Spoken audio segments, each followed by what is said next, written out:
OK, merci beaucoup. Et si vous permettez, je vais continuer en anglais parce qu'il y a pas mal de termes techniques ça va aller mieux en anglais, s'il vous plaît. Okay, ladies and gentlemen, good morning. And for Monsieur, dames, bonjour. Et pour ceux qui nous suivent en ligne, bon après-midi et bonsoir, selon. Je m'appelle Fred Verne, je viens de ITU. Et c'est un grand privilège d'être parmi vous aujourd'hui pour vous parler de l'intelligence artificielle comme pour le bien.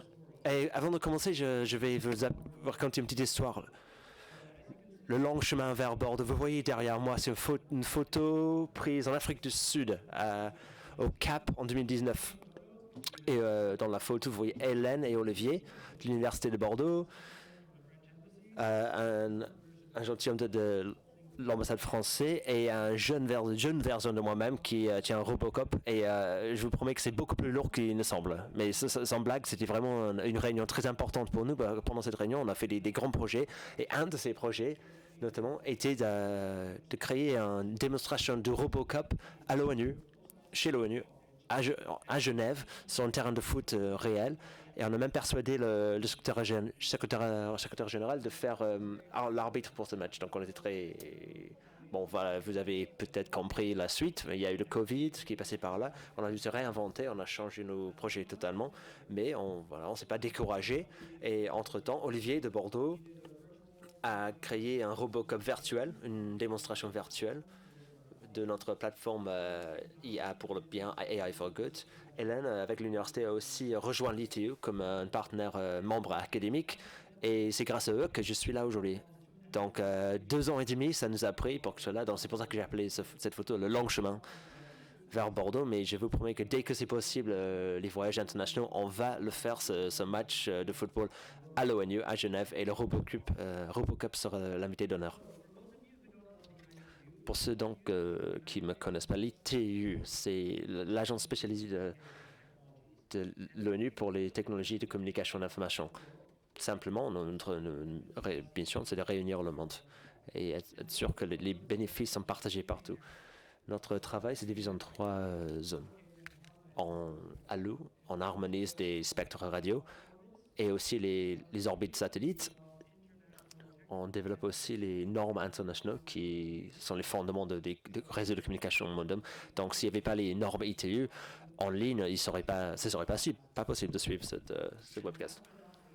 Et enfin, on espère aider les pays en développement de développer leur système d'infrastructure d'ITU avec des développements de capacités, de formation et de développement.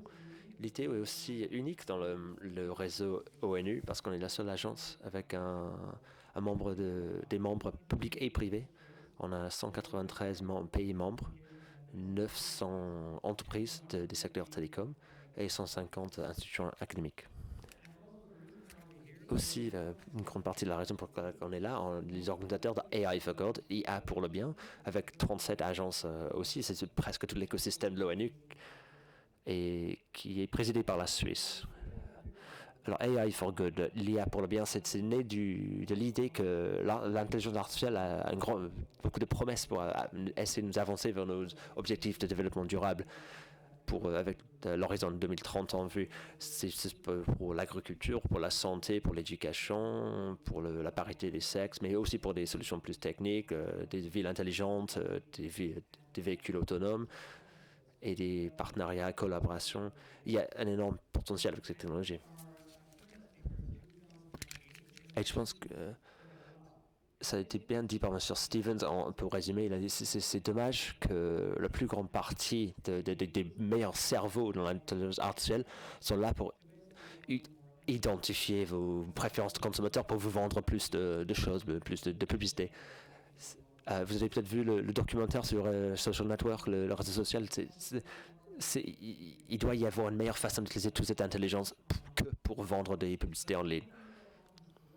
Mais alors, comment cibler nos efforts? C'est ce qui marche pour vous, ne marchera peut-être pas pour moi. Des pays et des cultures ont des priorités différentes. Et aussi, comment savoir que l'intelligence artificielle fonctionne également pour les sexes, les gens des âges différents. Comment savoir que l'intelligence artificielle va pouvoir fonctionner dans les pays en développement, ou des choses comme l'électricité, c'est pas quelque chose qu'on peut prendre pour donné. Alors, on ne commence pas de zéro parce qu'on a les objectifs de développement durable, les ODD 2030, qui nous donnent un bon cadre pour développer, pour cibler nos actions. Ce n'est pas une discussion, ça a été validé par 193 membres de l'ONU. Et en utilisant ce cadre des ODD, on peut déjà cibler nos activités et décider quelles seront nos priorités pour l'intelligence artificielle dans la décennie à venir. Il y a eu un projet de recherche très intéressant récemment publié dans Nature, la revue scientifique.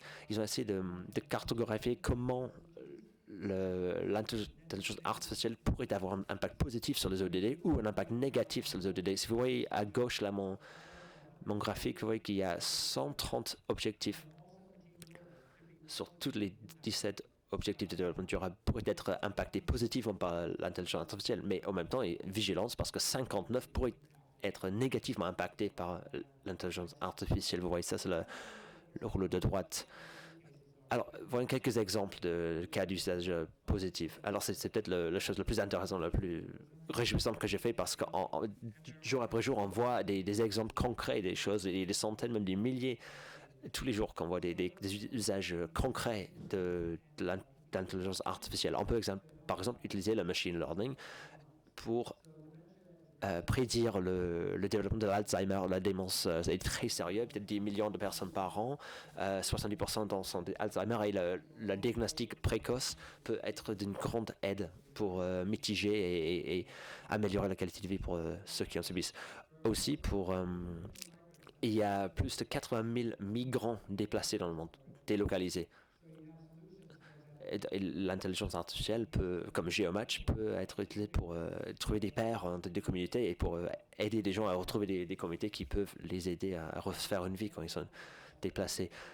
Et pour les désastres naturels, l'IA peut vraiment aider à prédire, à mitiger, à contrer des catastrophes naturelles, que ce soit des tremblements de terre, des inondations et autres. Il y a beaucoup d'usages concrets et l'intelligence artificielle peut être vraiment une utilité très puissante dans ce domaine. Aussi pour les risques de santé, on a vu beaucoup d'applications concrètes. Presque 18 millions de personnes meurent de maladies cardiovasculaires chaque année, et avec des visions du computer et en photographiant même les yeux, on peut déjà détecter les premiers signes, les premiers symptômes des maladies cardiovasculaires. Ils peuvent prédire si vous fumez ou pas, juste simplement en regardant vos yeux, mais aussi pour la glaucome, le diabète. Il y a d'autres applications. Vous pouvez photographier des lésions cutanées pour détecter le cancer, ou même des serpents. J'ai vu un exemple de photographier un serpent, ça vous dit de suite s'il est dangereux ou pas. Aussi pour l'agriculture et la nourriture, jusqu'à 40% des récoltes sont perdues chaque année. On a déjà vu des applications où vous pouvez photographier une maladie sur la plante et l'identifier directement, et ça peut aider avec la mitigation. Pour le paludisme, ça aurait été très utile quand moi j'habitais en Afrique il y a certaines années, mais c'est intéressant, ce développement plus récent. Avec le micro de votre portable, vous pouvez identifier le son d'une moustique pour savoir si c'est un moustique du genre qui est porteur du paludisme, de la malaria. Et vous pouvez partager cette information et ça peut être utilisé pour suivre la fréquence de maladies malariales dans une région. C'est un outil vraiment très puissant pour prédire les modèles de dispersion du paludisme. Alors, la moitié des morts enfantines sont dues à la malnutrition, mais c'est pas toujours facile de savoir si un enfant est mal nourri. Donc, on a vu des applications très utiles avec des ordinateurs, avec des réalités augmentées. Ils peuvent scanner les enfants et rapidement diagnostiquer le niveau de nutrition. La conservation des langues, fait intéressant, mais tous les 14 jours, une langue disparaît en monde. Imaginez-vous que c'était le français. Je ne crois pas que le français soit en danger de la disparition directe. Vous avez des bonnes stratégies pour conserver le français, mais pour beaucoup de langues indigènes notamment, c'est le cas. En Australie, ils ont créé un module de traitement des langues qui est capable de conserver des langues qui sont à risque d'extinction. pour les transmettre pour les générations futures. Il y a des centaines et des centaines de langues en Afrique, par exemple, qui sont au bord de l'extinction. Les prothèses intelligentes, il y a 30 millions d'années, de patients qui en ont besoin. On a déjà eu beaucoup d'exemples des nouvelles utilisations, des nouvelles formes de prothèses. Et on parle de robotique aujourd'hui, donc il fallait des exemples du monde robotique. On vient de lancer Robotics for Good, robotique pour le bien. Un cas intéressant, c'est le BB Beach Bot, qui est un robot qui nettoie les plages, simplement. Mais aussi dans les contextes de catastrophes naturelles, il y a des robots qui peuvent être utilisés dans des zones radioactives ou des zones très dangereuses où les gens, les personnes humaines peuvent pas aller, et avec des capteurs qui peuvent donner des informations très très importantes pour les travailleurs en heure d'urgence, les répondeurs. Je pouvais passer tout mon discours, toute la journée même, à vous donner des exemples concrets des utilisations positives, mais il y a quand même une grosse cinquantaine des objectifs de développement durable qui pouvaient être négativement impactés par l'intelligence artificielle. Alors, l'une des premières choses dont on parle souvent, c'est la perte des emplois, la prolétarisation, de comment votre travail sera impacté par la IA. On a vu des études dire que après 2030, presque un tiers des boulots pourraient disparaître. Mais c'est pas que du négatif. Il pourrait y aussi avoir des centaines de millions de nouveaux emplois qu'on peut pas encore imaginer. Mais c'est pas réaliste de dire que un camionneur par exemple, va de suite devenir programmateur avec l'intelligence artificielle. Il y a une transition, ça va pas être simple. Et comment on va gérer cette transition? Il y a aussi des grosses questions d'éthique, de la transparence et de rendre compte. On a vu par exemple avec les véhicules autonomes, il y a presque 1,3 million morts sur la route chaque année dans le monde. 90% de ces morts sont dues à l'erreur humaine. Donc avec des technologies automatisées, on pourrait réduire grandement ce nombre. Mais il y a toujours un problème de confiance et d'éthique. Par exemple, s'il y avait une voiture avec 4 passagers qui étaient sur un pont et une petite fille qui traverse, est-ce que la voiture se jette du pont pour sauver le... C'est pas un nouveau problème, c'est très ancien, mais on travaille un nouveau problème qu'on appelle le problème Molly. Et qu'est-ce qu'ils cherchent à faire? Ils cherchent à créer un cadre où s'il y a un véhicule autonome qui a un accident et il y a des morts, mais il n'y a pas de témoins, comment on va analyser ces informations, comment savoir quelles décisions doivent en découler? Ce sont des choses très importantes, des questions d'éthique vraiment importantes. Si on va faire confiance aux véhicules autonomes, qui pourrait vraiment réduire les morts sur la route? Mais le chemin est long encore avant qu'il y ait une confiance dans le public. Aussi, il y a des questions autour de biais et la discrimination de l'intelligence artificielle. On a souvent vu l'intelligence utilisée de plus en plus maintenant pour faire des décisions avec des algorithmes et des plateformes et des logiciels. Peut-être des interactions homme-interface aussi, mais par exemple, si un recrutement, des décisions de mutation, des prêts bancaires, etc., ou avec qui vous allez sortir avec Tinder ou une appli de rencontre. Tout ça est basé sur des données, et on sait que la donnée a du biais, il y a des biais innés. Donc c'est très important pour nous de faire en sorte que les ensembles de données soient aussi inclusifs que possible. On a fait une étude de 190 algorithmes utilisés dans des applis de reconnaissance faciale, et ils ont souvent faussement identifié des visages noirs, asiatiques, et des femmes.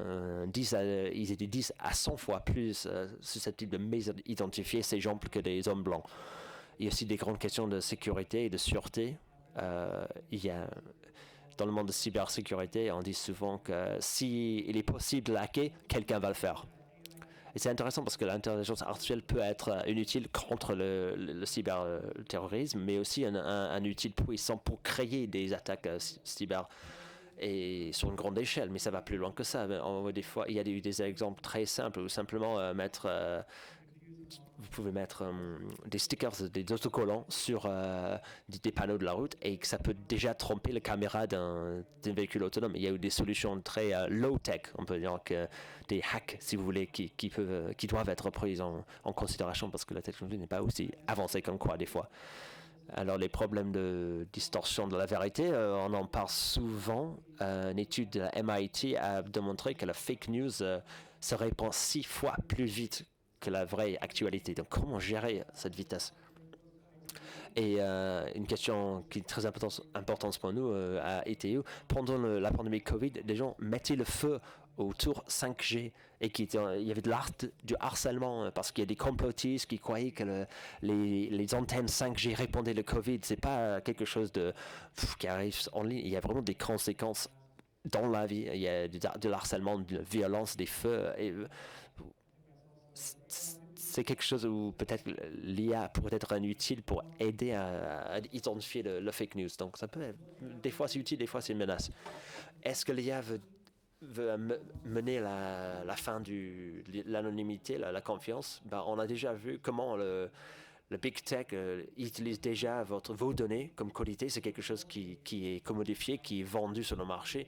Mais avant tout, c'est utilisé pour prédire vos comportements et essayer d'influencer vos comportements. Les gens se rendent compte enfin que c'est pas une bonne chose forcément, mais c'est une des conséquences imprévues de l'intelligence artificielle et du big data.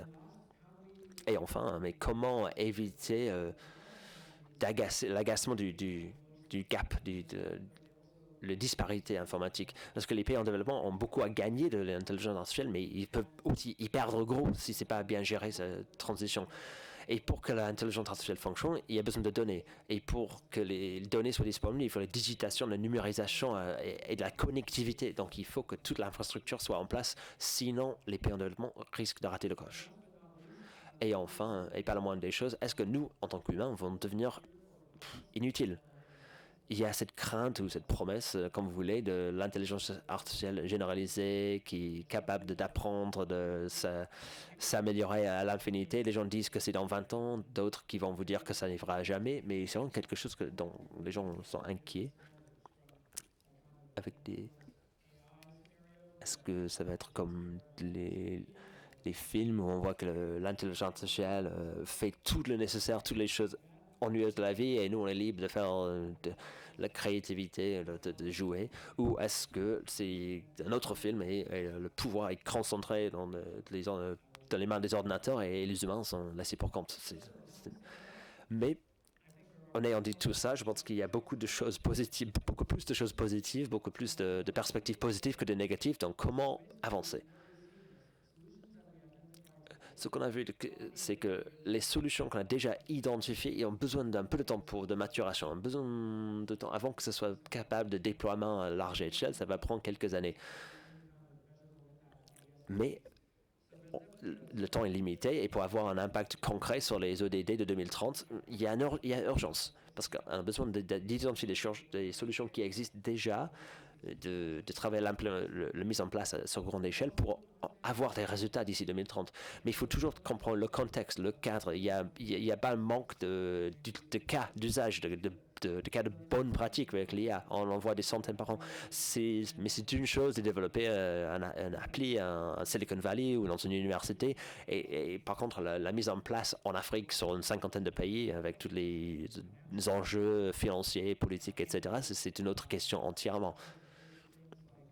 Des choses qui semblent très simples comme l'électricité, la connectivité, l'eau, ce sont des choses qu'on ne peut pas prendre pour données en certains pays en développement. Et si l'intelligence artificielle va avoir des bénéfices concrets dans les pays en développement, il va falloir régler ces questions d'infrastructure d'abord.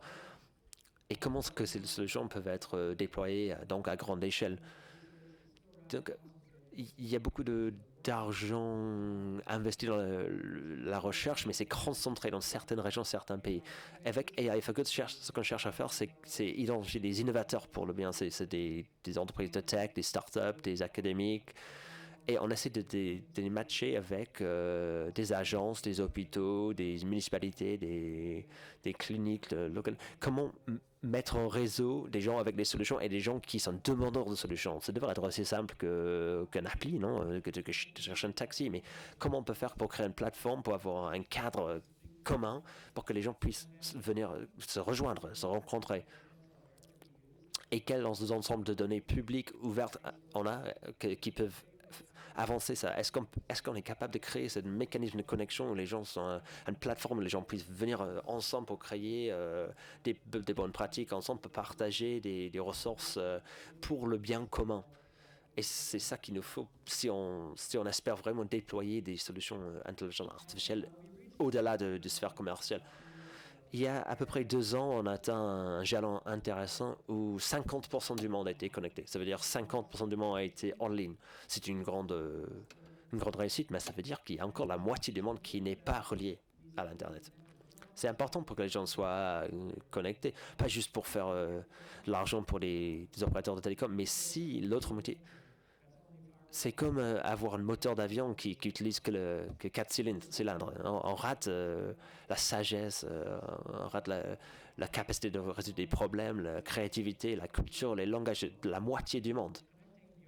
Donc relier l'autre moitié du monde doit être, je crois, l'une des grandes priorités si on va voir des bénéfices de l'IA qui sont partagés partout. Et aussi, comment savoir si un progrès c'est pas... C'est assez difficile d'estimer, de mesurer le progrès vers l'ODD.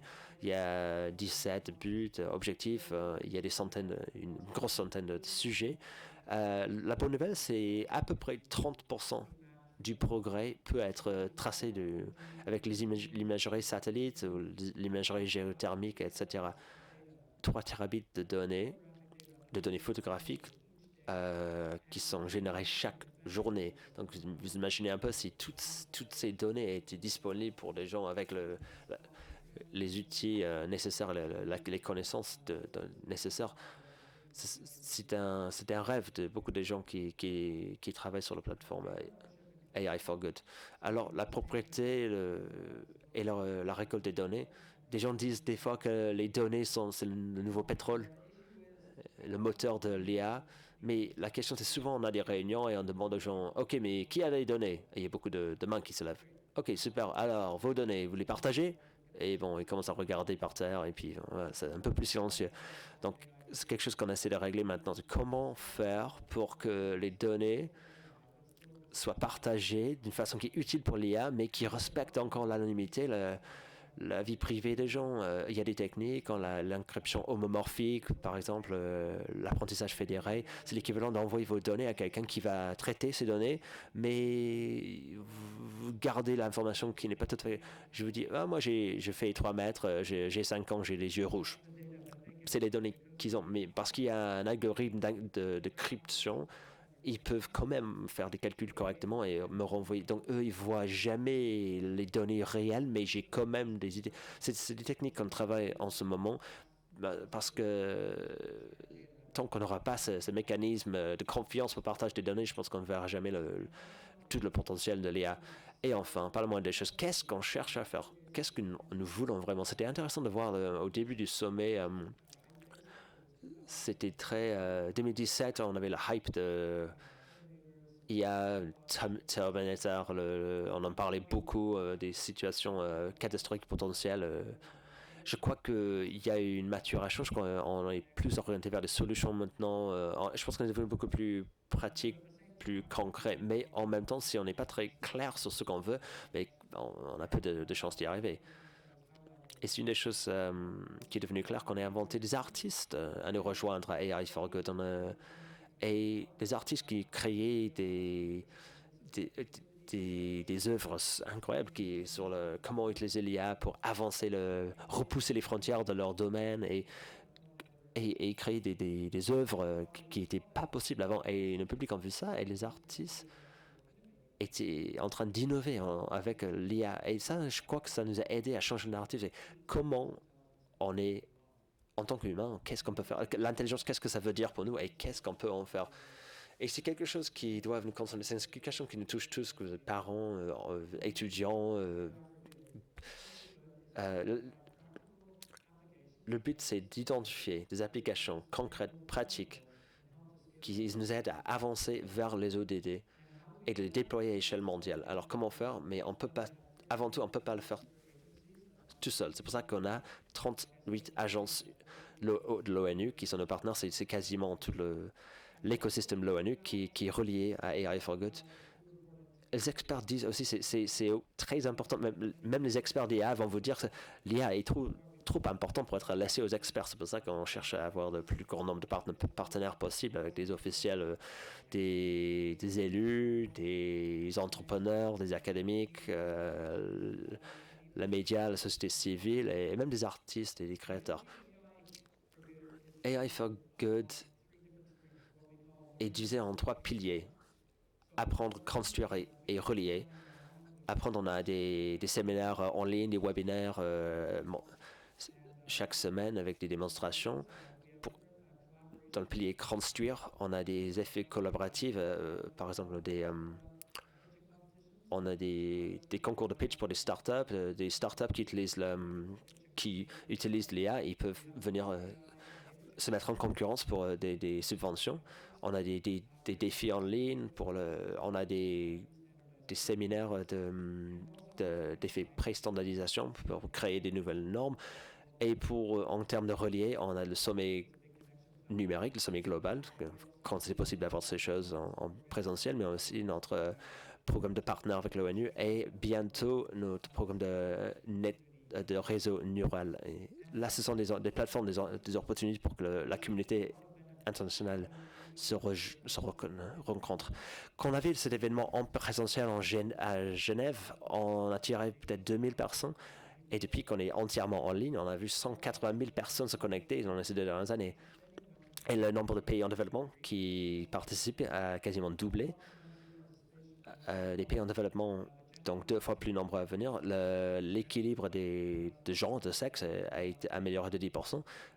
Et on a vu nos abonnés sauter de 2500 à 60 000. Donc vraiment, d'être en ligne, d'être entièrement en ligne, a boosté notre capacité d'être la plateforme la plus inclusive, le plus large dans l'écosystème de l'ONU. L'un de nos grands atouts, c'est qu'on est orienté sur l'action, on est concentré sur l'action. On a déjà créé des initiatives concrètes sur des sujets réels. Et on a des groupes de discussion. C'est un groupe ouvert où on a des gens différents, de profils différents du monde entier. Et ils parlent des sujets fondamentaux pour nous et contribuer à la création de nouvelles normes. Par exemple, dans le domaine de la santé, on crée maintenant un cadre d'évaluation, de mesuration pour l'efficacité des algorithmes utilisés dans le domaine de la santé. On a aussi AI for Autonomous pour les véhicules autonomes. Donc, on essaie de trouver un équivalent d'un permis de conduire pour des machines, pour évaluer la sécurité routière des véhicules autonomes. Aussi, un groupe de discussion sur la gestion des catastrophes naturelles, sur comment utiliser l'intelligence artificielle pour prédire et mitiger les catastrophes naturelles. IA pour l'énergie. Essayer de résoudre par exemple, IA peut être utilisée pour améliorer l'efficacité énergétique, mais on sait que l'IA est aussi énergivore. Donc, comment résoudre cette énigme-là pour le machine learning et le 5G, comment utiliser l'IA pour optimiser ces réseaux 5G. Et aussi, on a les communs, c'est notre état généraux de l'IA où on travaille de rendre l'IA et les données disponibles comme une ressource partagée. Je vais parler rapidement de robotique parce que ça va peut-être vous intéresser plus ici aujourd'hui. On a déjà eu 6 séances de discussion en ligne sur la robotique, sur les questions robotiques avec 6000 participants. On a 4 autres séminaires à venir et d'autres encore après. Et parce que c'est une plateforme ouverte, on vous invite chaleureusement, la communauté robotique, à nous contacter. Si vous avez des projets à nous proposer, vous voulez faire une démonstration, envoyez-nous un mail. Alors en conclusion, très rapidement, je dirais qu'il y a urgence maintenant pour l'IA et l'ODD. Il ne reste que 8 ans et maintenant c'est le moment. C'est le moment maintenant de créer des connexions, des partenariats, d'avancer nos solutions, de trouver des moyens de les déployer à l'échelle mondiale, de résoudre les obstacles, de surmonter les obstacles qui empêchent la diffusion de l'IA. Il faut relier la 50% du monde qui n'est pas encore relié pour capitaliser sur leur intelligence il faut qu'on soit toujours ultra vigilant sur les questions de billets, les risques de sécurité, les risques éthiques. Il faut suivre le progrès. Et donc, l'imagerie par satellite, c'est une bonne technique, mais il y en a d'autres. Et enfin, il faut qu'on soit très clair sur nos objectifs, ce qu'on voit comme avenir et comment on va faire pour avancer vers ces objectifs. Sur cela, je vous remercie. Si vous voulez nous rejoindre, je vous invite à visiter notre site AI for Good. Voilà, vous avez l'adresse. Je remercie Hélène, Olivier et les organisateurs pour votre invitation. Merci de votre attention.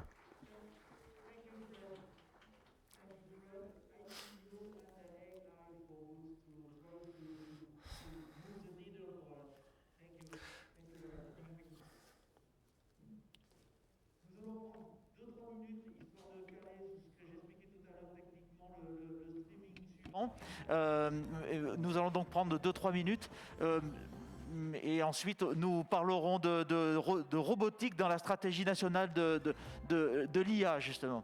Je reviens vers vous d'ici 2 minutes.